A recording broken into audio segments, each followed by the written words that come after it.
Sur la question des prises en charge, on n'a pas vraiment eu d'inquiétude particulière par rapport à Tom, puisque l'équipe avait l'air sympa et puis bien formée. Et c'est vrai que Tom est quand même globalement assez sociable et s'adapte facilement à son environnement. Donc de suite, ça s'est très bien passé. Et après, de son côté, on voit qu'il est régulièrement en demande de retourner sur le centre avec l'équipe qu'il connaît maintenant depuis plusieurs années.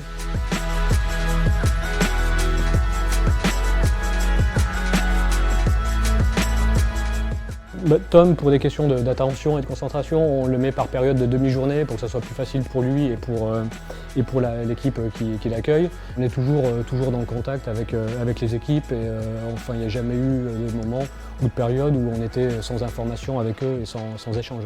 C'est clair que ça participe à la même dynamique que celle qu'il peut avoir dans le cadre de son IME et il est vraiment toujours très content de pouvoir aller en centre sur les différentes vacances et systématiquement quand on passe devant l'école où il va au centre, il nous la montre du doigt parce qu'il veut y retourner. Il y a des anecdotes, Titinou? T'es content d'aller au centre? Ouais. Avec Tom, sur l'anticipation de quoi demain sera fait, on n'est pas trop dans cette approche-là, donc on essaye vraiment d'en profiter et puis de vivre au jour le jour.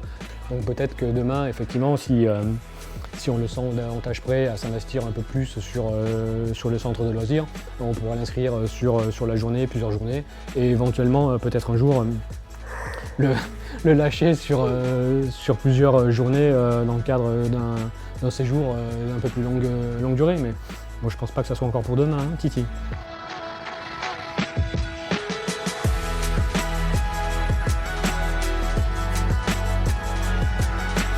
Alors pour un papa ou une maman qui hésiterait à inscrire son fils ou sa fille dans le cadre du Relais Handicap 30 pour les centres d'accueil, je pourrais que l'inciter à le faire parce que de l'expérience qu'on a eue, il n'y a vraiment eu aucun souci et puis toujours une grande écoute de l'association sur les problématiques et puis les aspects particuliers de notre enfant. Et c'est vraiment en toute confiance qu'on dépose notre enfant au centre de loisirs. Donc je ne pourrais que les inciter à faire la démarche et puis aller jusqu'au bout.